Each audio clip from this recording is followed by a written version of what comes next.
Hello class, my name is Subham Sharma and I am here to present you a new chapter called environment, right? So basically when we are talking about the environment, we should know that why we are studying or discussing about these kind of chapters, right? तो सबसे पहले हम discuss करते हैं that we are the only planet, यानी कि अर्थ जो है हमारी वो अकेली एक ऐसी प्लानेट है बेटा जहां पर आपको लाइफ देखने को मिलती है, राइट तो आपको थोड़ा सा एक इंटरेस्ट आना चाहिए कि ये लाइफ सिर्फ अर्थ के ऊपर ही क्यों दिखाई देती है, या फिर लाइफ की पॉसिबिलिटीज जो हमें देखने को मिलती हैं वो अर्थ के ऊपर ही क्यों देखने को मिलती है, आपको मार्स के ऊपर क्यों नहीं देखने को मिली, राइट तो अगर हम बात करते हैं so there are so many we can say condition which can enable or which are enabling the possibilities of life on earth, right? So in this kind of conditions we can take about the knowledge of environment, right?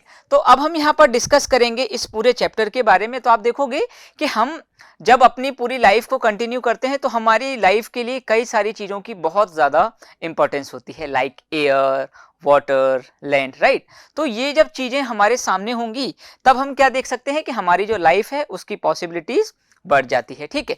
तो अब इसी के बीच में हम देखेंगे कि जो environment है ये क्या चीज है और इसका जो मीन है वो क्या निकल कर आता है हमारे सामने। So basically when we are talking about the word environment, it is basically a French word, right, the French word called environner, ठीक है। तो उसका मीन होता था हमारा कि जो हमारे आसपास की चीजें हैं, हमारे आसपास का वो बेसिक सपोर्ट सिस्टम जो लाइफ को क्या करता है, इनेबल करता है या उसके लिए एक सपोर्ट प्रोवाइड करता है, ठीक है। फिर अगर बात करें so it is like a combination of natural and human made phenomenas, right. तो आप देखोगे कि यहां पर ज्यादातर जो चीजें समझी गई वो ये मानी जाती है कि सबसे पहले ह्यूमन की जो लाइफ है कहीं ना कहीं वो किस पे डिपेंड होगी, वो होगी आपकी नेचुरल चीजों के ऊपर, ठीक है। फिर जब हम नेचुरल चीजों को थोड़ा सा प्रोसेस करेंगे और देखेंगे कि ह्यूमन जब उसके अंदर अपने न्यू इन्वेंशंस को लेकर आ रहा है, न्यू डिस्कवरीज को लेकर आ रहा है, then he is creating their own kind of new phenomenas, right. तो आप देखोगे इसके अंदर हमें चीजें समझ में आ गई। तो आप देखोगे कहीं ना कहीं ये जब चीजें आपस में मिक्सअप होती हैं तब हमारे लिए एक ऐसा एरिया बनकर आता है जिससे हमारी लाइफ जो है वो पॉसिबल हो पाती है, ठीक है। तो अभी तक हमने डिस्कस किया कि एनवायरनमेंट जो है बेसिकली एक फ्रेंच वर्ड से निकलकर बना जिसका मतलब होता है नेबरहुड, यानी कि हमारे आसपास की वो सारी चीजें जो हमें दिखाई दे रही हैं या फील हो रही हैं। फील किस तरीके से, like we can not see the air but we can feel it, right. तो इसी तरीके से हम देखेंगे कि ये जो चीजें हैं कंटिन्यू होती हैं। फिर आगे हम चलते हैं, then there is a do you know section that it will tell you that on June 5 we celebrate the World Environment Day, ठीक है। तो एक इसी तरीके से चीजें कंटिन्यू होंगी और अब हम डिस्कस करते हैं that how many parts we can divide our environment, ठीक है। जैसे मैंने अभी डिस्कस किया था that we can simply divide environment into two parts. The first is the most important part, it is the natural surroundings or we can say it the natural environment, right, and the second is human made environment. तो अभी तक हमने देखा कि जब पहले हमारे पास natural environment होगा then the human can process it and make it their own human environment or human made environment, right। तो आप देखोगे यहां पर भी जब हमने बाइफर्केशन किया तो क्या हम इसको और आगे जाकर डिवाइड कर सकते हैं। तो आप सिंपली देखोगे कि that we can simply divide the natural environment into two parts. The first is the physical environment and the second is the biological environment, right। अब देखो यहां पर हमें चीज समझ में आनी चाहिए कि ये जब चीजों के बारे में हम डिस्कस कर रहे होते हैं तो हमें फिजिकल चीजें वो होती हैं जिनके पास एक बॉडी देखने को मिलती है, एक इनका एक शेप होता है कोई ना कोई, ठीक है। तो उसकी बात हम करेंगे तो यहाँ पर हम सिंपली देख सकते हैं बेटा कि यहाँ पर ये जो हमारे पास आपको फिजिकल एनवायरनमेंट देखने को मिला ये आपको कई तरह की चीजों के अंदर देखने को मिलता है, ठीक है। जिसके अंदर हम डिस्कस करेंगे एटमॉस्फेयर को, यानी कि ये एक ऐसा वर्ड है जो मिलकर बना है आपके ग्रीक वर्ड जिसका मतलब होता है एटमस, यानी कि ये स्मॉल पार्टिकल ऑफ वाटर जब क्या होता है, वेपराइज होता है, उससे मिलकर बना हुआ है, ठीक है। फिर बात करेंगे lithosphere. Basically it is also a Greek word, it made from the word lith और the lithos, right, and the lithos means stone. तो यानी कि हर वो एरियाज जहां पर हम वॉक कर सकते हैं या जहां पर हम अपने लिए सॉइल के ऊपर फूड वगैरह ग्रो कर रहे हैं, फूड क्रॉप्स वगैरह ग्रो कर रहे हैं, तो ये वो जगह हो गई, ठीक है। Then it comes to the hydrosphere. So basically it is made with the word called hydor, यानी कि एक वर्ड होता है जिसका मतलब है आपका हाइडर, और हाइडर भी क्या है, एक ग्रीक वर्ड है जिसका मतलब होता है बेटा वाटर। तो इन सब चीजों को जब हमने डिस्कस किया तो आपने देखा कि ये क्या है, हमारे फिजिकल एनवायरमेंट का एक पार्ट है, सिंपल, ठीक है। तो ये हो गया हमारा फिजिकल एनवायरमेंट। तो आप देखोगे कि जो हमें सबसे पहले याद रखने वाली बात है बेटा कि इनको ये जो नाम है, ये जो नेम है, ये कहां से मिला, ठीक है। So basically you will see that all of these are word coming from the Greek word, ठीक है। तो ये सारे ग्रीक वर्ड से आ रहे हैं, ग्रीक लैंग्वेज से आ रहे हैं, ठीक है। फिर हम बात करते हैं बेटा biological environment. So first of all हमें पता होना चाहिए, बायोस का मतलब होता है बेटा लाइफ, ठीक है। तो यानी कि जब ये तीनों चीजें क्या होंगी बेटा, आपस में इंटरैक्ट करेंगी, यानी कि जहां पर आपको देखने को मिलेगा लैंड, एयर एंड वाटर, यानी कि लाइफ का क्या है, एक सिंपल लॉ है, ठीक है। यानी कि हम बात करें बेटा लाइफ के लिए क्या लॉ लगना चाहिए, वो होना चाहिए हमारे पास land, air and water, right. So this is the simple concept of the natural environment. अब देखो बायोलॉजिकल की बात कर ली, मैंने आपको बता दिया कि इसके अंदर लाइफ होनी चाहिए। तो सिंपल सी बात है बेटा, बायोस्फीयर जो वर्ड है दो टर्म से मिलकर बनेगा, ठीक है। कितने टर्म से मिलकर बनेगा, it will made with the two words, first is bios and second is sphaera. Sphaera it means where it is taking place, यानी कि एक वो एरिया जहां पर ये सारी चीजें आपको देखने को मिल रही हैं, ठीक है। चलिए तो अब हम आगे चलते हैं और इस चैप्टर को कंटिन्यू करते हैं। तब आप देखोगे बेटा कि ये किस तरीके से हमने अभी तक इन चीजों को डिस्कस किया है नेचुरल एनवायरनमेंट के अंदर, ठीक है।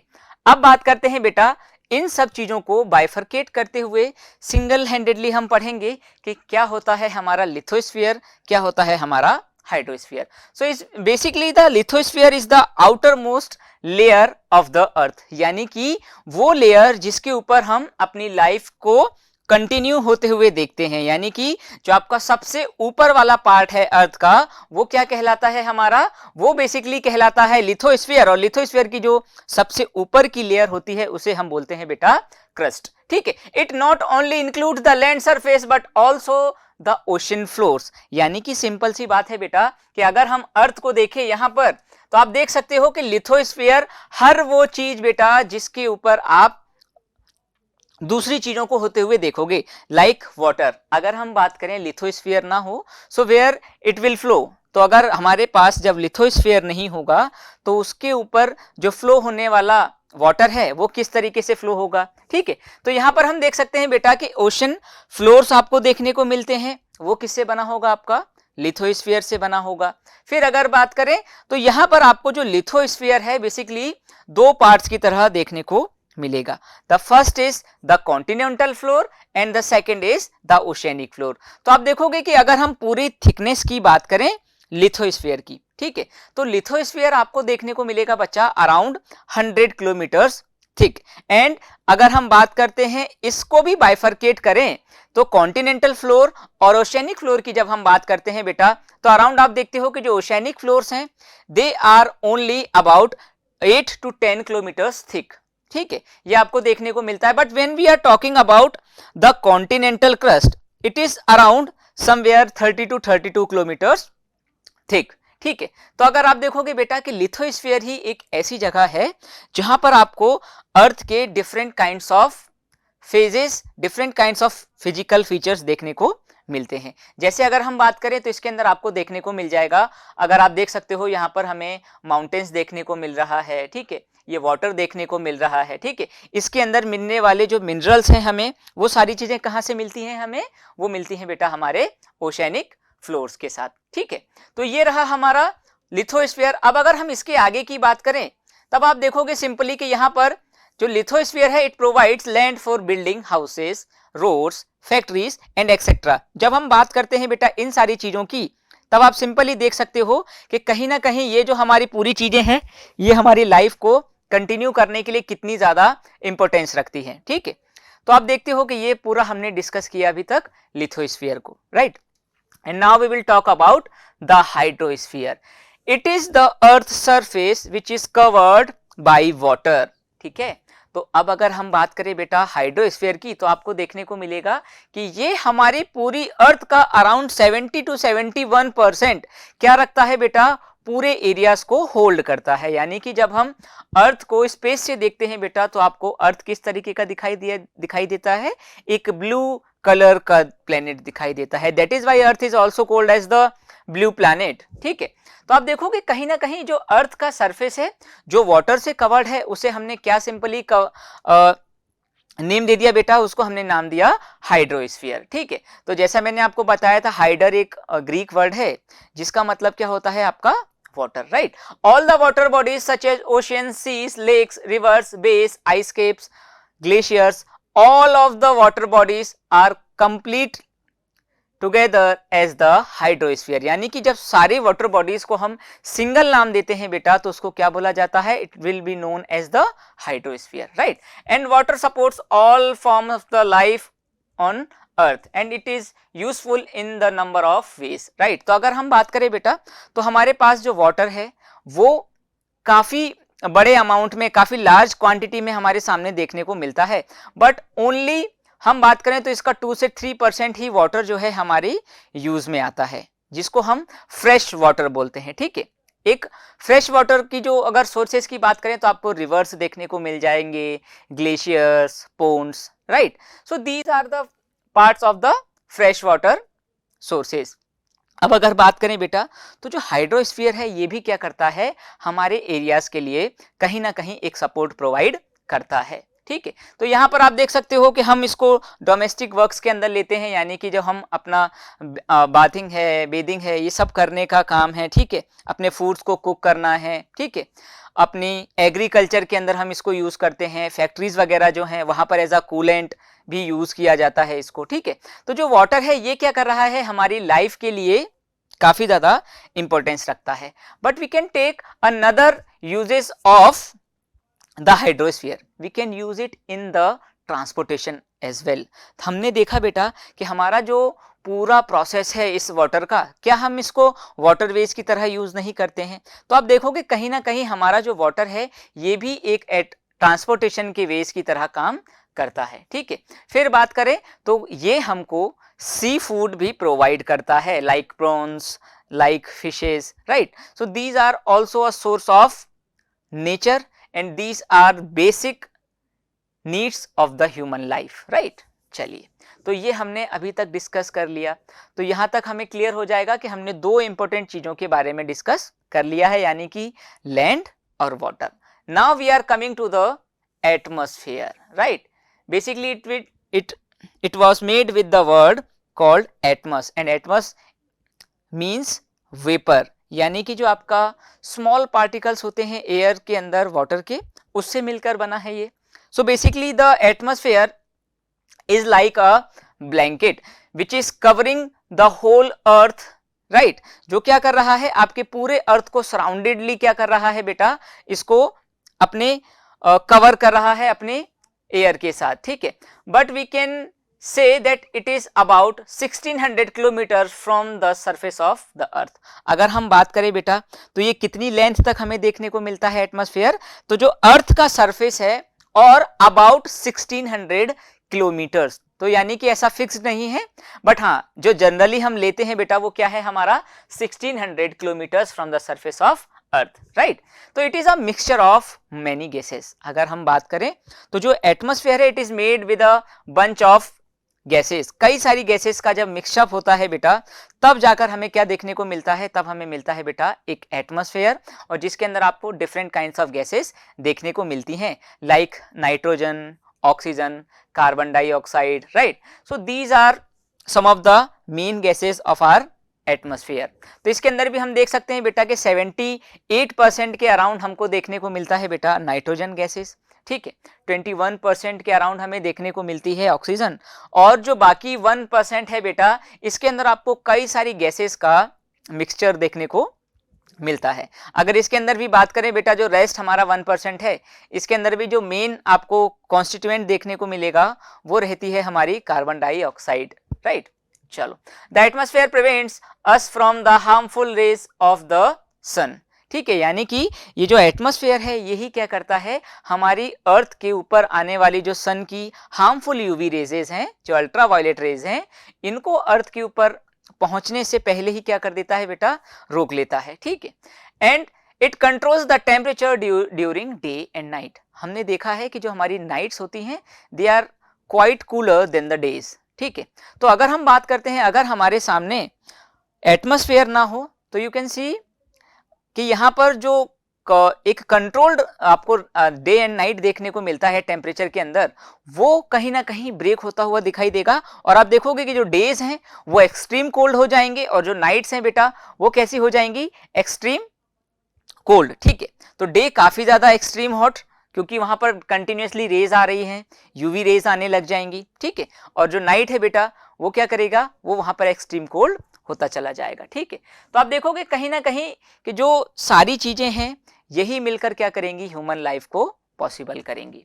Without atmosphere our earth would have been barren like other planets. तो अगर हम बात करते हैं, can you imagine without the air how is our life, तो ऐसा पॉसिबल ही नहीं है कि जब अगर हमारे अर्थ के ऊपर अगर एटमॉस्फेयर ना हो तो हम अपनी लाइफ का इमेजिन भी कर सकते हैं, ठीक है।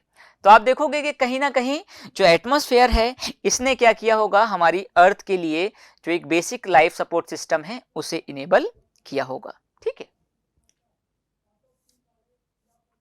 अब अगर हम बात करें तो आप यहां पर देख सकते हो the composition of air. Simply you can see that there is 78% of nitrogen, 21% of oxygen and the other gases, right? You can see here carbon dioxide and argon etc, right? तो अभी तक हमने क्या करा है बेसिकली बेटा, तीन चीजों को पढ़ा है, the law of the life, ठीक है, यानी कि land, air and water. Now we have to take the result of the culmination of these three spheres, right. हमने लिथोस्फीयर, हाइड्रोस्फीयर और एटमॉस्फेयर को पढ़ा है। अब इन तीनों को जब मर्ज करेंगे बेटा तो उससे क्या बनेगा, ठीक है, वहां पर क्या हो रहा होगा। तो अगर हम बात करें बेटा, यहां पर निकल कर आता है एक टर्म जिसका नाम है बायोस्फीयर, ठीक है। तो अगर बायोस्फीयर की बात करें बेटा, so it was a term first used by a person called Edward Suez, ठीक है। एक ऑस्ट्रियन जियोलॉजिस्ट हैं जिन्होंने पहली बार क्या किया है बेटा, बायोस्फीयर वर्ड को यूज किया, ठीक है। अब अगर हम बात करें बेटा, तो यहां पर जो बायोस्फीयर है बेसिकली दो टर्म से मिलकर बना, ठीक है। किससे मिलकर बना, दो ग्रीक वर्ड्स हैं, बायोस एंड स्फेरा, ठीक है। तो बायोस का मतलब होता है आपके सामने लाइफ, और स्फेयर का मतलब या स्फेरा का मतलब जो होता है बेटा वो होता है एक एरिया, ठीक है। तो यहां पर जब हम बात कर रहे हैं इस छोटे से एरिया की, उस नैरो जोन की, जहां पर आपको तीनों चीजों का कल्मिनेशन देखने को मिलता है, तीनों चीजों का मिक्सअप आपको देखने को मिलता है, where you can see the possibilities of the life, right. So you can see there is a blend and the mix up of the three phenomenas like atmosphere, hydrosphere and lithosphere. Then we can say when these kind of spheres are interacting with each other, they are enabling the possibilities of life। जहां पर ये तीनों चीजें आपको देखने को मिलती हैं बेटा, वहां पर आपको क्या देखने को मिलेगा, सिंपल एक लाइफ सपोर्ट सिस्टम मिल जाएगा। तो जिससे क्या होगा, पॉसिबिलिटीज ऑफ जो लाइफ है वो काफी ज्यादा आपको देखने को मिलेंगी, ठीक है। तो this great variety of the life on the earth is called biological diversity और the biodiversity. You can see that there are so many diversity in humans, in other species of birds, in species of the animals, right? आप देख सकते हो birds की बात करते हैं तो birds के अंदर आपको कई तरह की क्या देखने को मिलती है बेटा, डाइवर्सिटी देखने को मिलती है, ठीक है। एक जो बर्ड है वो दूसरी बर्ड से काफी अलग होगी, ठीक है। ऐसे ही एनिमल्स की बात करें तो उनके अंदर हमें काफी ज्यादा डाइवर्सिटी देखने को मिलती है, and this diversity is known as the biodiversity.